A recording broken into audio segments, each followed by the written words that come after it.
Hello, I'm Mr. Eliason, and welcome to World History.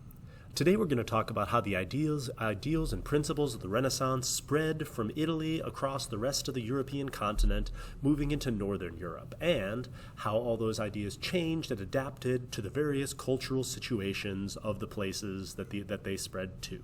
So, here are our two basic objectives for today, and we're going to dive right in.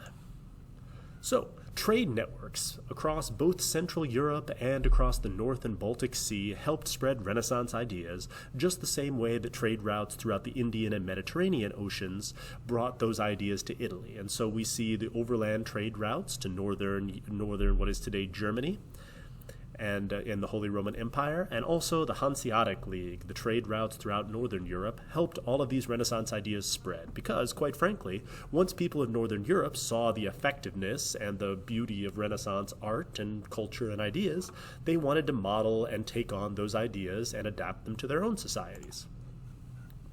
A lot of this was happening at the same time period that we saw the increasing power of European rulers. Europe under feudalism was a very decentralized system in which the king was much more a first amongst equals with nobles than he was a true monarch with lots of power. But in the time period after the crisis of the 14th century, what we started seeing was the power of kings increase. Part of this is because the constant warfare diminished the power of the nobles, and we saw powerful kings win wars, most famously the War of the Roses in England, where a long, protracted war between the Lancaster and York houses led to a family called the Tudors, not one of the original two powers at all, swooping in and taking control. We also saw Spain consolidating power through marriage, and the French monarchy increasing their power over time, which we're especially going to talk about in a couple units here. This was coupled with the fact that new merchant houses were becoming much more wealthy and powerful than the traditional wealthy nobles, and so kings often turned to these non-noble benefactors to fill positions in their government and to significantly increase their own power and status, and box the nobles out, making the king less a first among equals and really a true monarch, the way we'd think of them. One of the really important pieces was the military revolution. In England, this really came in the aftermath of the whole rise of the English longbow, and so, quote, "One innovation promoting state centralization and the transformation of the landed nobility was the dominance of firearms and artillery on the battlefield. The introduction of these new technologies, along with the changes in tactics and strategy, amounted to a military revolution that reduced the store of mounted knights and castles, raised the cost of maintaining military power beyond the means of individual lords, and led to the professionalization of the military on land and sea under the authority of the sovereign. Monarchs who could increase taxes and create bureaucracies to collect and spend them on their military outmaneuvered those who could not. And so, whereas before the king would need to call upon his nobles in order to provide troops to fight, now kings could fund large standing armies on their own, separate from the nobles, and therefore were able to marginalize them and push them out of power. We also started to see a political reorganization, with monarchs moving away from standard sort of common law practices that had been established over time, and instead creating their own courts in which the king would hold absolute power. And so we saw the creation of separate courts apart from the traditional political structure, and the adoption of codified laws which placed the king on top. Specifically, European powers liked to copy the Code of Justinian from the Byzantine Empire and structure their kingdoms similar to the way the Byzantine Empire was structured. So you've got this specific series of codified laws which lessens the power of nobles and then raises the status of kings. In order to fill all the positions in these new courts and this new legal system, the kings would again not look to the traditional noble houses who used to provide positions in the king's court, and instead would give the power to these up-and-coming merchants who had lots of money and were very eager to step into the top rungs of political society. And so the king could rely on them to support him, and they in turn would give the king more authority and marginalize the power of nobles. And so, Quote, commercial and professional groups such as merchants, lawyers, and other educated and talented persons acquired increased power in the state, often in alliance with new monarchs, alongside or in place of those traditional corporate groups. New land and political theories, embodied in the codification of law, strengthened state institutions, which increasingly took control of the social and economic order from traditional religious and local bodies, which, as we remember, had been totally marginalized by the crisis of the 14th century that we talked about a couple lessons previous. The church itself also faced massive reforms. The Catholic Church had created a substantial body of doctrine in the 1400 years since the time of Jesus, and a lot of church reformers started to believe that a lot of those developments were not necessarily positive, and instead were trying to look back and point back to the church in the time of Jesus, what was called the Apostolic Church.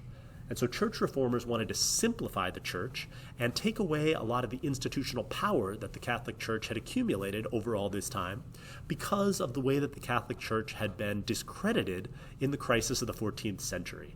And so, you have 3 popes, and your clergy does very little to help people during the time of the Black Death, and people are going to start looking to other sources of religious truth, or maybe even say, like, why do we need all that sort of institutional Catholic stuff, considering it didn't help us at all when we actually needed it. And so we start seeing this push towards the Apostolic Church and trying to follow the teachings of Jesus as opposed to all of this sort of stuff the Catholic Church had piled on it in the intervening years. Erasmus is a political philosopher who is at the forefront of this movement of pushing to make the church more like it was in the time of the apostles and follow the teachings of Jesus laid out in the Gospels and the letters of Paul, more so than all of the liturgy and structure that the Catholic Church had created up until this point. This is, of course, leading to the eventual break in the church, which we're going to talk about next time with a guy named Martin Luther. But just know that the teachings and the criticisms that Luther had leveled at the church were not necessarily new and were building upon this whole body of established unhappiness that had been happening for quite some time. The Northern Renaissance also took on a lot of the artistic stylings of the Italian Renaissance, bringing in realism and perspective, bringing in brighter colors and the focus on humanism and emotion. But whereas the Italian Renaissance tended to focus on wealthy nobles and patrons, Northern Renaissance art tried to focus on sort of an idealized peasant life. Part of this was because the political organization of Northern Europe, the Holy Roman Empire, lacked any real centralizing power. And so the Germanic-speaking peoples were in this centuries-long process of trying to figure out exactly what their identity was. And so by focusing on the daily lives of the peasants, they started trying to create this history and lore of the Germanic peoples, which is eventually going to be used to try to create this kingdom called Germany, which again isn't going to exist for another approximately 200 years. Other things that transformed life during this point was the printing press. The printing press in its modern European form was invented by was put together by a guy named Johann Gutenberg.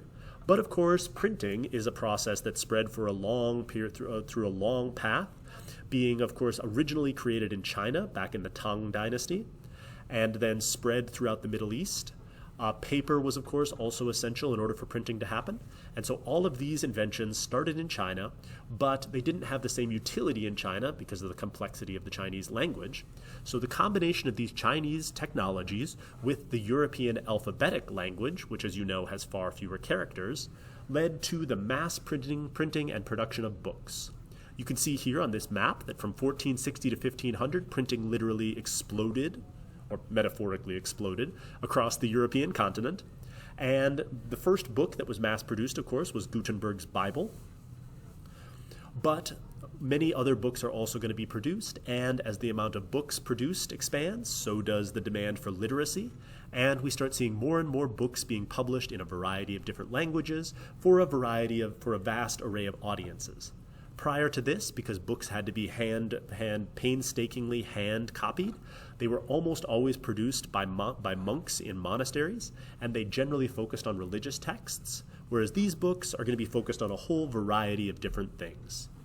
This, of course, is the journey from the printing press from China during, again, the Han Dynasty, And then, of course, paper came from the Tang Dynasty, as we noted earlier. Sorry, correction if I said earlier that the printing press came from the Tang Dynasty, when in reality, paper came from the Tang Dynasty and the printing press came from the Han Dynasty. So as you can see, it spread across the world and eventually coming to Europe in the 14 and 1500s. We get new thinkers like Sir Thomas More, who takes the ideas of humanism, this idea of unlimited human potential, and combines it with religious philosophy, with Christianity, to become what's called a Christian humanist. He advocated for universal education and education for women, and he created this famous book called Utopia, which is a Greek word that means nowhere, that describes this fictional island society that is totally perfect, requires no laws, no rules. Everyone just acts in accordance with a good, proper Christian behavior, and this leads to a utopia.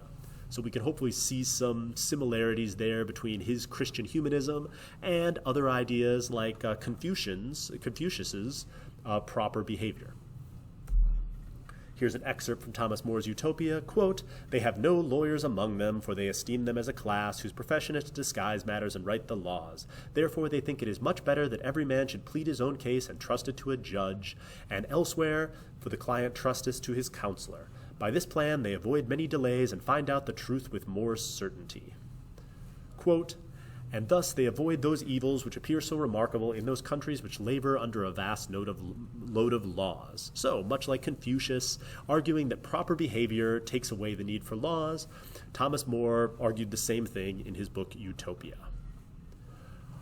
Christine de Pizan was one of the early writers advocating for greater rights for women. She wrote this book called The Book of the City of Ladies, which described this educated society in which women created this utopia by being granted equal access to opportunity and education. And so she's one of the earliest advocates of this. Quote, "Being in this state of mind, a certain strange tract fell into my hands, which was not mine, but rather one that someone had lent to me. I opened it then and saw that it had a title, The Lamentations of Mattiello, and it made me smile, because although I had not read it, I knew that this book was famous for discussing respect towards women. I thought, leafing through it, that its pages might amuse me a little." And so she lays out this philosophy that women should be treated equally, which I know is spectacularly radical. And although it did not become widely popular during this time, it's a precursor to a number of other women who later built upon these ideas. And then last but not least, Shakespeare. You're hopefully familiar with him. He is one of the most prolific playwrights and writers in English history. He wrote a bunch of plays that you're going to have to read in your English classes or have read in your English classes at some point. And he created a series of story archetypes that have inspired tons of different works, my daughter's favorite of which is The Lion King, which is an adaptation of Hamlet, as of course you know if you've ever watched The Lion King. He also greatly expanded the English language, providing in a whole bunch of different figurative phrases and words, many of which seem to have been invented by him, or at least preserved by him. And so whether or not Shakespeare was real, and there's some historical debate about that, we credit him for greatly expanding literature and for providing the common people with access to all of these different stories, these different ideas, and for writing for a common audience and not for church officials and elites. So that takes us back to our main objectives. Hopefully you can adequately answer these questions. And for tomorrow, we'll bring in our friend Martin Luther, and we'll crack the Catholic Church's power asunder forever. Thank you for listening.